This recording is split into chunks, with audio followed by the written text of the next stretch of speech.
आप देख रहे हैं जेके ब्रॉडकास्ट अपडेट और मैं हूं आपके साथ आपका मेज़बान रुखसार गदवाही। राजोग्राम हमारे साथ जिस शख्स को देख रहे हैं ये बिलावर के रहने वाले हैं और डिस्ट्रिक्ट प्रेसिडेंट आम आदमी पार्टी के हैं। क्या कुछ नज़रिया सरकार को लेकर इनका है और ग्राउंड लेवल पर यानी ज़मीनी सतह पर क्या कुछ काम हुए हैं, उनसे कितने खुश हैं, इनसे बातचीत करने की कोशिश करेंगे। जी, सबसे पहले अपना नाम बताएं और अपने नाम के साथ साथ ये बताएं कि जो अभी काम हो रहे हैं चाहे किसी भी डिपार्टमेंट के द्वारा किए जा रहे हैं, क्या आप उनसे सहमत हैं? मैं राजकुमार शर्मा, डिस्ट्रिक्ट प्रेसिडेंट आम आदमी पार्टी, और मैं जो आपको बताना चाह रहा हूँ कि जितने भी आज तक काम हुए मैं किसी से सेटिस्फाई नहीं हूँ, क्योंकि हर काम पे लूट घसूट हो रही है, ग्राउंड पे कुछ नहीं पहुँच रहा है और कोई उनको चेक नहीं कर रहा। सरकार के कानों में जूं तक नहीं रील रही है, किसी को कोई परेशानी नहीं है हो रही है। देख लो जितने भी काम हो रखे हैं, आप सब उनको बड़े ध्यान से देख सकते हो। बरसात वो वाली चलेगी, बरसात अगली भी आने वाली है। ये कल मैं दावे से कह दूंगा ये सारे रोड बंद हो जाएंगे। वहाँ आप रूरल डिपार्टमेंट के ठेकेदारों का सिस्टम ले लो, PWD वालों को ले लो, या जितने भी डिपार्टमेंट हैं, आज ठेकेदारों को देख लो। जो कल साइकिल नहीं था आज वो स्कॉर्पियो पे घूम रहे हैं।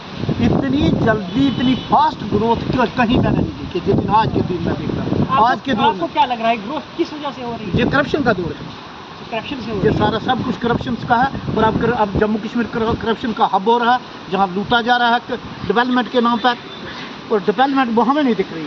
अगर मैं आज PWD के अंदर खड़ा हूँ, ये बहुत बड़ा डिपार्टमेंट है, आप जहाँ इसके बारे में देख लो। और आज इन्होंने एक नई चीज़ का बयान कर रखा है कि छोटे छोटे काम भी वो भी टेंडरिंग सिस्टम से होंगे। तो ना तो वो टेंडर लग रहे हैं, अगर कहीं टेंडर लगते हैं तो कोई सारा कुछ जो है उससे पहले प्री प्लान है कि कितना कितना क्या कहता है। इन्हें हर जगह चेक करने की जो जरूरत है। एजुकेशन स्कूल के अंदर चले जाओ, समग्रा का पैसा आ रहा कहाँ जा रहा है, कोई उनको चेक नहीं कर रहा है। कोई कहीं कुछ नहीं देख रहा है, ना स्कूल में बिल्डिंग है ना स्टाफ है। किसी भी डिपार्टमेंट के अंदर चले जाओ बहुत बुरी हालत है। आंगनबाड़ी के अंदर चले जाओ, BHE के अंदर चले जाओ, इलेक्ट्रिसिटी डिपार्टमेंट के अंदर जहाँ मीटरिंग का दौर है, क्योंकि एक कंपनी को पालने के लिए, एक परिवार को पालने के लिए मीटर पे मीटर लगाए गए हैं। वो पहले मिस्टर टेस्टर नहीं थे क्या गवर्नमेंट? जो साबित करें कि वो गवर्नमेंट के टेस्ट लेबॉर्ट्री में टेस्ट मीटर नहीं थे, वो फेल मीटर थे। हमने प्लान करा और आज हम लोगों को सही ट्रैक पर ले रहे हैं। सिर्फ मीटर का दौर चल रहा है, किसी को पालने का दौर चल रहा है, और वहाँ फाइलों की फाइलें लूटी जा रही हैं। एक छोटी सी फाइल बनाने का 2000, 1500, 20 इतना 20 रुपया, 25 रुपया, 26 रुपया, इतना खिदमत सेंटरों में लूटा जा रहा है। कोई किसी को चेक नहीं है। किसी को छोटा सर्टिफिकेट चाहिए वहाँ जाओ, अगर किसी को नकल चाहिए पटवारी से नकल लेते थे, बड़े मजे से सिस्टम था। 20 रुपये नकल के देते, आज 300 रुपये में एक नकल मिल रही है। पहले वहाँ जाएंगे 3 दिहाड़ियाँ तोड़ेंगे, फिर वहाँ निकालने वाले को 100 रुपया देंगे, पटवा वहाँ देंगे 300 रुपये में एक नकल मिल रही है। ये सारा जितना कुछ भी दौर चल रहा है। जो रही गैस की बात, मैं लगातार 1 महीना हो गया सभी से चलाते हैं कि बड़ोटा के अंदर रास्ते में हमारे इलाके में गैस की सप्लाई नहीं है, वहाँ कोई गाड़ी नहीं जा रही। मैंने ये भी अपील की कि जो KYC करवा रहे हैं लोगों का, वो पंचायत के अंदर करवाएं। जी कहाँ की डेमोक्रेसी के पूरे लोग चल के गैस वालों के पास आए? क्या यार सिस्टम है, कौन सी डेमोक्रेसी? मैंने जो बोला था कि कम से कम KYC करना है तो वो एक पंचायत के अंदर एक या 2 दिन रखे, बाहर जाके लोगों का KYC करें। और दूसरा मैंने कहा कि कम से कम गाड़ी लोगों के बीच जाए। यार उन दिनों गाड़ी घर घर जाती थी, सिलेंडर ले लो, ये ले लो, वो ले लो। आज लोग परेशान हैं, सिलेंडर नहीं मिल रहे, ये क्या है? और दूसरी तरफ स्टेटमेंट दी जा रही है कि गैस के भंडारों के भंडार है। कहाँ है वो भंडार? ये सारा कुछ उन्हीं जगहों पे होगा।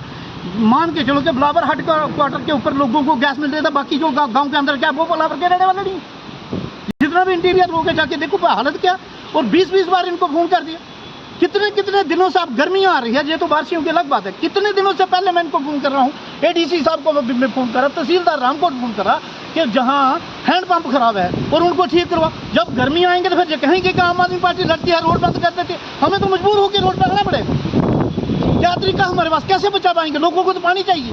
पिछले दिनों की आज तक लाइन ही नहीं लगी। जो लाइन लग रही है, जो पहले वाली थी वो भी बंद कर रही, और अब सारे ठेकेदार भाग गए।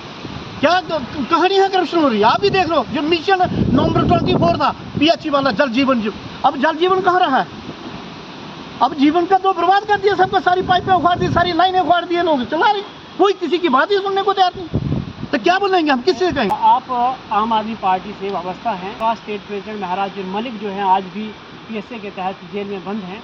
वहाँ के उस विधानसभा के जो लोग हैं कहीं ना कहीं डेवलपमेंट के नाम पर दो चार ज़रूर हो रहे हैं, क्योंकि उनका बात करने वाला कोई नहीं है। इसको कैसे देखते हो आप?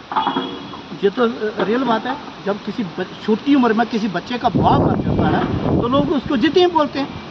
अब इस गवर्नमेंट की नालायकी से चुने हुए विधायकों को जो बिना कसूर के अंदर कर देंगे। जैसे मैं आपको एक बात बताना चाहूँ, मैं एक एक ऑफिसर को 5-5 बार फ़ोन करता, जब वो फ़ोन नहीं उठाएंगे तो क्या मैं उनको मिठाई का डब्बा दूंगा?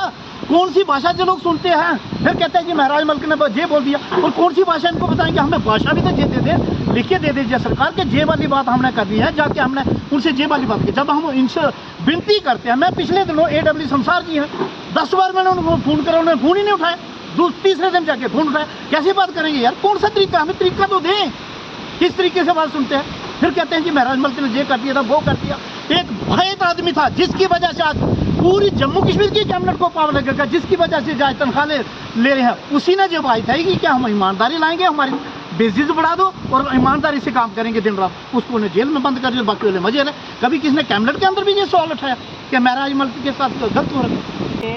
राघव चड्ढा, उनको सस्पेंड किया गया, उनसे वो अधिकार छीन लिया गया जिस अधिकार के तहत वो लोगों की आवाज़ बनते थे, लोगों के मसले उजागर करते थे, ग्राउंड लेवल पर जाकर, यानी कि छोटे बड़े हर मसले को उजागर करना उनका काम था। काफ़ी अच्छा बोलते थे, बहुत सारे लोग उनके फैन आज भी हैं। लेकिन क्या आम आदमी पार्टी को इतनी क्या ज़रूरत पड़ी कि राघव चड्ढा से वो अधिकार छीनना पड़ा? असल में आकिब शाह की बात करें किश्तवाड़ के अंदर, वो भी आम आदमी पार्टी से वाबस्ता है, उनको भी वहाँ पर सस्पेंड किया गया है। एक्चुअली ये आखिर चल क्या रहा है इस पार्टी के अंदर? ये आम आदमी पार्टी हिंदुस्तान के अंदर दावे से कट्टर ईमानदार पार्टी है, और जो हमारा आदमी कहीं छोटी बहुत भी गलती कर देगा तो हम ये नहीं कहेंगे कि आप हमसे कहेंगे कि वो गलत है। जब हमारे कानून में पड़ी, उस पर कोई ना कोई पार्टी एक्शन लेगी, और यही सिद्धांत तो होना चाहिए। चाहे अपना बेटा भी गलत है, जब तक हम उसके खिलाफ नहीं जाएंगे तब तक इस सिद्धांत बन ही नहीं सकता। कहीं नहीं कहीं ये पार्टी का अंदरूनी मामला है। इस मामले को पार्टी संजीदगी से ले रही है। आपने पिछले दिनों पंजाब के अंदर देखा कि बात चली कि वो करप्शन है, तो वो अपना मंत्री अंदर। इसलिए जो भी जहाँ गलत करता है वो किसी न किसी मसले में सजा भोग लेता है। पार्टी अपना काम है, पार्टी देखती रहती है, बात करती है कि क्या आदमी अपने आप को सुधार पाता है। जब गलती में गलती करता है तो पार्टी से बाहर भी निकल जाता है, इसमें कोई बड़ी बात नहीं।